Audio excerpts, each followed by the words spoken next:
September 1939, Warsaw, Poland. The large lamp shone down from the top of the ladder, the only light in this bombed-out building. After a nod from the man sitting near him, Julien Bryan grasped the microphone stand and pressed the button. President Roosevelt and the people of America, listen to my story. I speak from the besieged city of Warsaw, Poland. My name is Bryan, Julien Bryan, American photographer. It was Friday, September 15th, 1939, 2 full weeks after Germany invaded Poland, a time when the true evil of Nazi Germany remained unknown to most of the world. This American, trapped in Warsaw, would soon ensure that it became known to everyone. On the train headed for Warsaw in early September, Bryan had thought it odd that the conductor was no longer checking for tickets. But with so many bombs to think about, why bother about railroad tickets? The train had stopped at every sighting of overhead aircraft at first, asking passengers to evacuate. But it had since ceased even to mention the German Luftwaffe Stuka bombers whistling above. It had been a week since German armies crossed the Polish border on September 1st. 4 days since France and Britain declared war on Hitler's Reich. The Second World War had begun. Just days earlier, Bryan had found himself without an assignment in the Swiss mountains after filming his latest travel documentary. The 40-year-old photojournalist now headed into the capital of a besieged nation through Romania, hoping to capture some early war images. When he finally got through to the American embassy in Warsaw, a woman explained that the staff was away for the week, resting after a whirlwind few days. In retrospect, had he managed to reach the American minister, himself preparing to evacuate, Bryan would likely have been on a train in the opposite direction. Europe had been teetering on the brink of catastrophic conflict since late spring 1939. Hitler's Germany had already absorbed Austria and seized the Sudetenland. Following the signing of the Molotov-Ribbentrop Non-Aggression Pact on August 24th, which secretly divided Poland into spheres of influence, the vulnerable Poles prepared for the worst. When Bryan first embarked on his journey into Poland in late August, he knew he was likely heading into a war zone. But he never imagined it would erupt around him just hours after he crossed the country's border. The train lurched to a stop around 1 in the morning. Bryan looked out into complete darkness. This was no Warsaw. "Last stop! All out for Warsaw!" shouted the conductor. It was September 7th, 1939. Bryan soon learned from a wagon driver that the capital station lay in ruins from recent bombing. After a quiet ride through the night, Bryan got his room key at Hotel Europejski.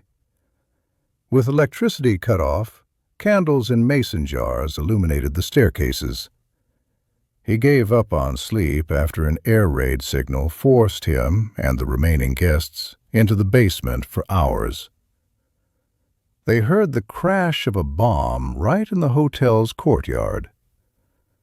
After a cold water bath and a shave, Bryan set off on foot toward the American embassy. Sandbags covered storefronts. Soldiers and citizens hurried nervously, waiting for the next air raid siren. It was a state of existence Bryan would soon know all too well. He pounded on the embassy door at 9 in the morning. The clerk informed him that Ambassador Biddle and the entire staff had left 2 days before, along with the Polish president, the government, and most foreign diplomats. Only 8 consular officers and a few others remained. By now, the thought that coming to Warsaw was a mistake had crossed his mind multiple times. Still, the allure of being seemingly the only photographer in a besieged city looked like a perfect opportunity. Bryan turned to the only authority he could find, Mayor Stefan Starzyński, the hero of the besieged city. Overjoyed that there was still a Western representative in Warsaw who could document the Polish struggle, the stoic Pole granted him a press pass and arranged for Bryan to have a car and driver. "You must finally get out with your pictures," Starzyński exclaimed. "Your pictures may prove to be of real importance, so that the world may know what has happened here." As Bryan stood listening, air sirens bellowed outside. Unflinching, the mayor just kept talking. Walking toward the garage, Bryan counted 42 German planes flying overhead. 31-year-old Thaddeus Pulowski, an Oxford-educated Polish army captain, greeted him from behind the wheel. Like his boss upstairs, Pulowski remained calm, resourceful, and fearless. With credentials to go anywhere and photograph anything, the 2 men set off immediately to document a city besieged by a new evil. The German attack on Poland in 1939 was the first strike in a new era of war. Unlike the static trench warfare of the Great War, Blitzkrieg relied on fast-moving armored divisions, close air support from the Luftwaffe, and coordinated infantry advances. The mechanized Nazi armies swept through the Polish countryside with overwhelming speed. The Luftwaffe dominated the skies over Poland, carrying out intensive bombing raids on major city centers. In Warsaw, the air campaign was especially relentless. Bryan's lens witnessed widespread panic, mass evacuations, and the destruction of homes and public buildings. Bryan and Pulowski drove past civilians and soldiers working together to block streets with rubble, carts, and furniture. The Poles could not know that the bombing had already made reinforcement impossible. Help was not coming. The car stopped across the street from a maternity hospital. A 500-pound bomb had torn into the apartment building across from it. Bodies of men, women, and children lay sprawled on the ground, torn to pieces. Bryan set up his camera and began recording the carnage. He took no pleasure in his task. He was making a historical record on film of what happens in modern war. People might not believe his story in words, but everyone would believe his pictures. As they made their way through the city, Bryan noticed bullet holes on building walls from strafing German airplanes. Rubble and blown-out buildings greeted them on every corner. An old woman held 2 silver spoons and a pair of scissors she'd managed to dig from the rubble that had been her home. Countless dead horses lay decaying on the streets. A bombed church stood with its clock frozen permanently at 11:15 when the German bombers struck during Sunday morning Mass, killing all inside. Each night at 5:30, the Nazis sent over more bombers. Each morning, a whole new section of the city was destroyed. Poor and rich mixed together, but money no longer had meaning. Blankets, mattresses, and bread were the most precious possessions. Pulowski drove to a small field where they had heard machine guns.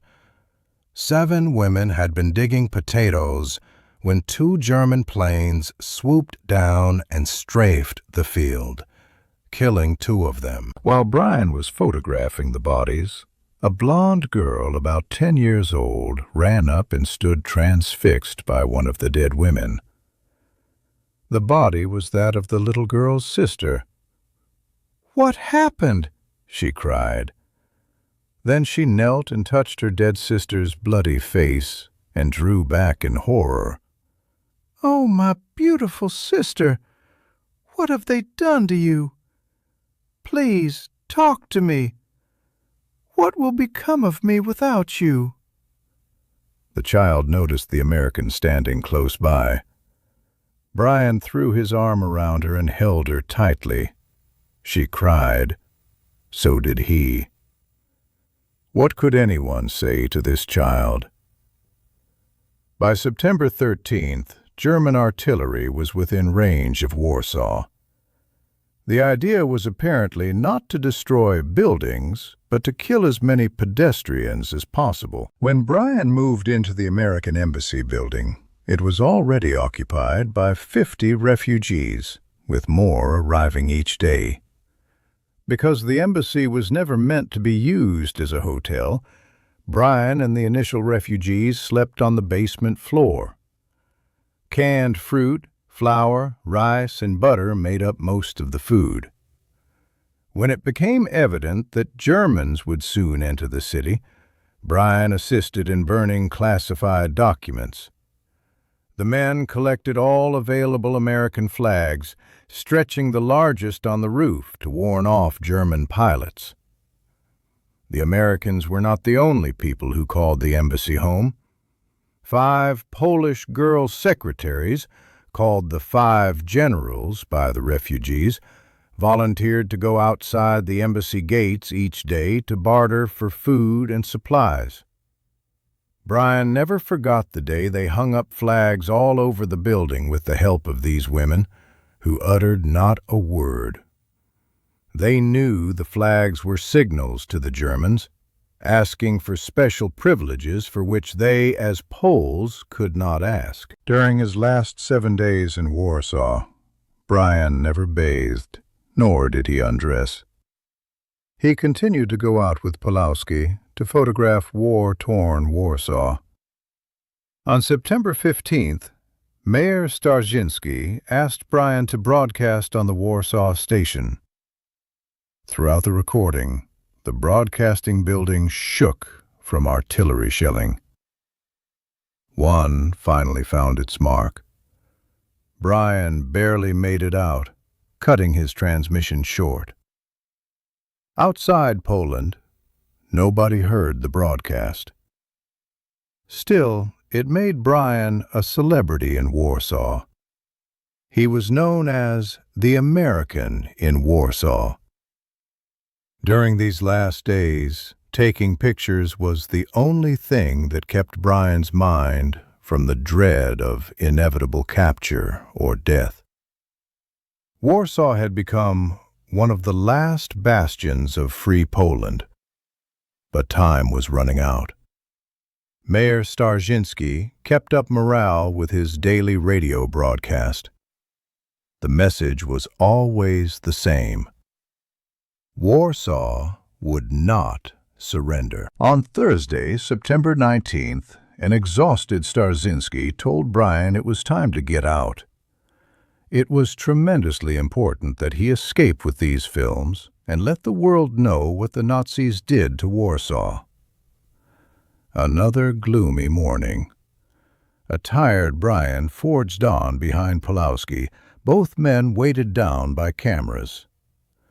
A boy walked dazedly on top of rubble that had come off his apartment building, holding the one possession he saved, a canary in its cage.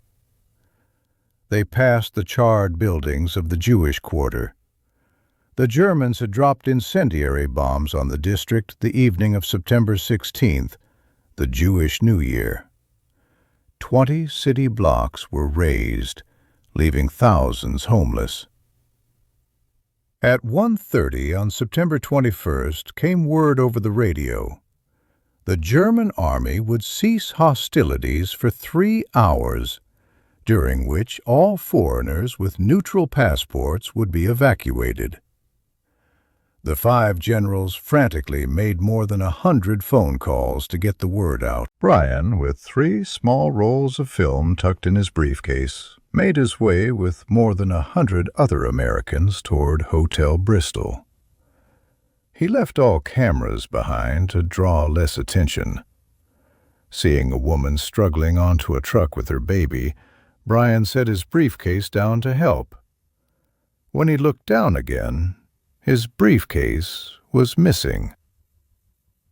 They reached German lines just as the clock struck 5.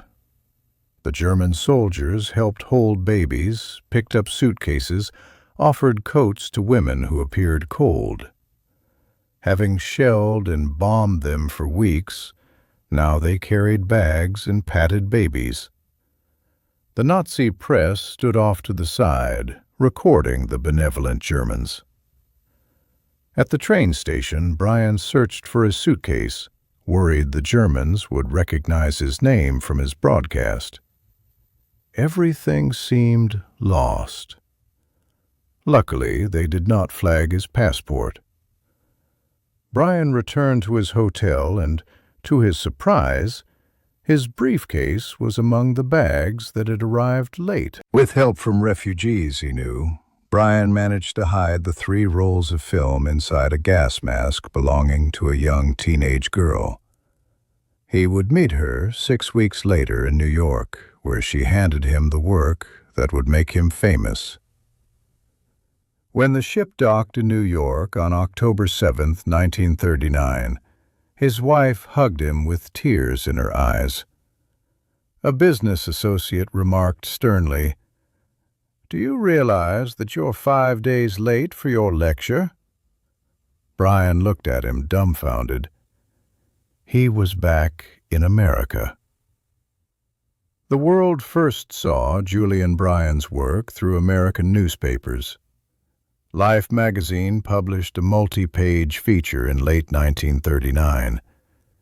His 6,000 feet of film and 500 images were the only ones worldwide to show the human cost of modern warfare. The most important talk took place in the Oval Office. President Roosevelt listened attentively as Bryan narrated his film and described his pictures. Bryan finally felt he had completed his mission. He had told the world what the Nazis had done to Poland.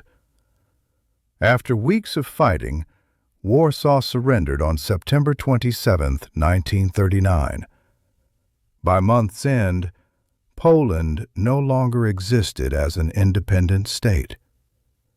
The September campaign cost nearly 130,000 Polish lives. By war's end, the nation would suffer 6 million deaths, including 3 million Polish Jews. Bryan thought back to his friend, Mayor Stefan Starzyński, whom he would dedicate his book to the following year. The Gestapo detained Starzyński the day of Warsaw's capitulation. He is believed to have been killed when the Nazis executed Polish intelligentsia and resistance figures in late 1939 and early 1940.